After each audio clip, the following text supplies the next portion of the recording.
Assalamualaikum warahmatullahi wabarakatuh. Di sini saya akan mempresentasikan tugas kepemimpinan saya. Ini adalah biodata singkat saya. Nama saya Rizky Gunawan, NIM A210002, Prodi D3 Teknologi Otomotif kelas A, asal sekolah SEKA Kajian 1 Sidoarjo, instansi kampus Politeknik Indonesia Surakarta, tempat tanggal lahir pada 30 Desember 2002. Alamat Singgil RT 14 RW 7 Kajimbiring, Klaten.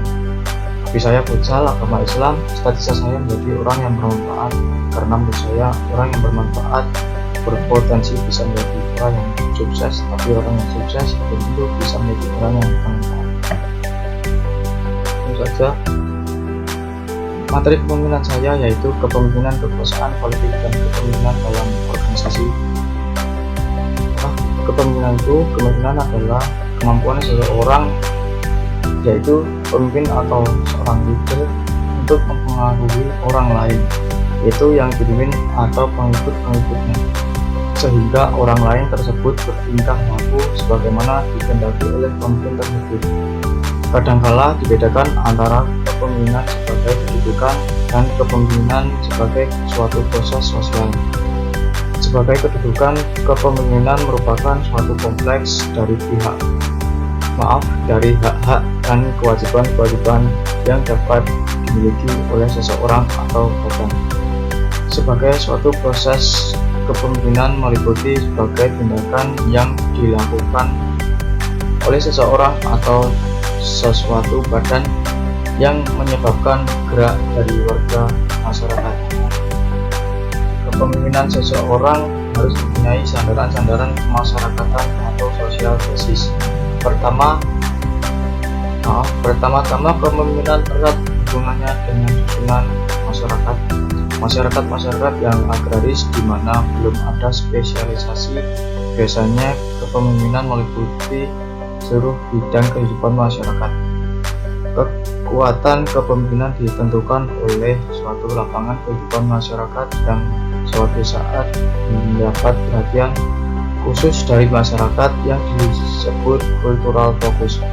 Cultural focus dapat berpindah-pindah, misalnya pada suatu waktu di lapangan politik, lain waktu pada ekonomi, kemudian lapangan hukum, dan seterusnya.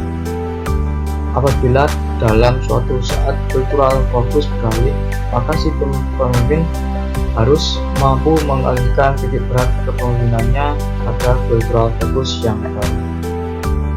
Astra Brata, kepemimpinan yang akan berhasil harus memenuhi syarat-syarat sebagai berikut. 1. Indra Brata yang memberi kesenangan dalam jasmani. 2. Yama Brata yang menunjukkan pada keahlian dan kepastian hukum. 3. Surya Brata yang menggerakkan bawahan dan mengajak mereka untuk bekerja persuasion. 4. Cati Brata yang memberi kesenangan rohani.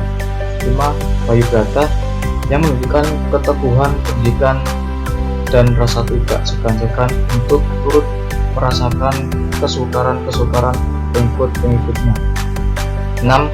Dana Brata menunjukkan pada suatu sikap yang patut dihormati. 7. Paca Brata yang menunjukkan kelebihan di dalam ilmu pengetahuan, kepandaian, dan keterampilan.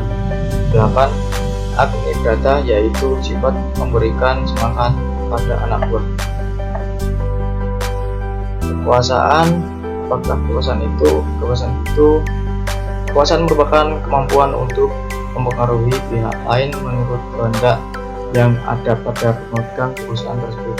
Kekuasaan terdapat di semua bidang kehidupan dan dijalankan. Kekuasaan mencakup kemampuan untuk memerintah agar yang diperintah patuh, dan juga memberi keputusan-keputusan yang secara langsung dan tidak langsung mempengaruhi tindakan-tindakan pihak lainnya. Max Weber menyatakan bahwa kekuasaan adalah kesempatan seseorang atau sekelompok orang untuk menyadarkan masyarakat akan kemauan-kemauannya sendiri sekaligus merupakan terhadap tindakan-tindakan perlawanan dari orang-orang atau golongan-golongan tertentu. Pelaksanaan kekuasaan dapat berupa 1. Saluran militer tujuannya adalah untuk menimbulkan rasa takut dalam diri masyarakat sehingga mereka tunduk pada kemauan penguasa. Untuk itu, dalam organisasi militernya sering dibentuk pasukan khusus, dinas rahasia, dan satuan pengamanan kerusuhan.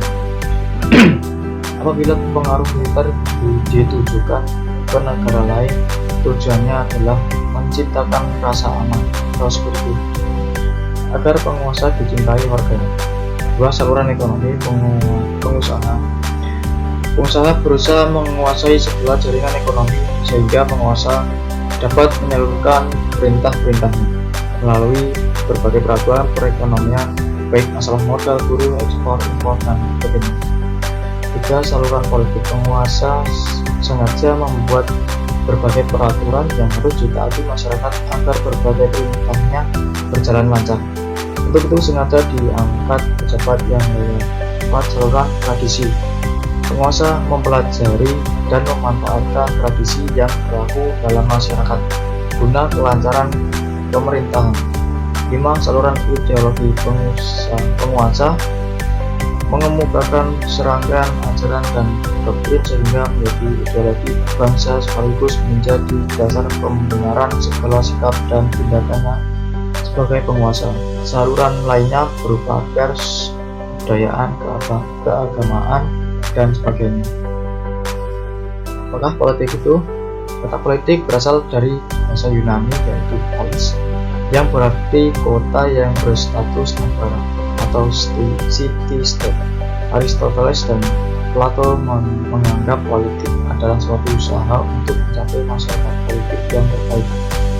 Pada waktu itu Aristoteles menyebut politik dengan jun politikon, yang kemudian terus berkembang menjadi polites atau warga negara, politeia atau hal-hal yang berhubungan dengan negara, politika atau pemerintah negara, lalu terakhir menjadi politikos atau warga negaraan. Miriam Budiarjo menyampaikan bahwa politik merupakan semacam kegiatan dalam suatu sistem politik yang menyangkut proses menentukan tujuan dari sistem itu dan melaksanakan tujuan-tujuan tersebut. Tujuan politik yang pertama, adanya suatu politik menjadi tujuan agar perusahaan yang ada di masyarakat maupun pemerintah diperoleh, dikelola, dan diterapkan sesuai dengan norma hukum. 2. Adanya politik dapat disediakan kekuasaan di masyarakat maupun pemerintah yang demokratis. 3. Adanya politik dapat membantu terselenggaranya kekuasaan pemerintah dan masyarakat yang mengacu pada prinsip Persatuan Republik Indonesia. 4. Politik bertujuan mensejahterakan seluruh masyarakat Indonesia. 5. Melindungi hak-hak semua warga negara Indonesia dan menjamin terlaksananya kewajiban-kewajiban warga negara. Yang keenam, menjadi keamanan dan perdamaian negara. Yang terakhir, menjaga kehidupan sosial yang seimbang untuk kemajuan bangsa. Macam-macam sistem politik. Yang pertama, sistem politik liberalisme. Kedua, sistem politik fasisme. Ketiga, sistem politik komunisme.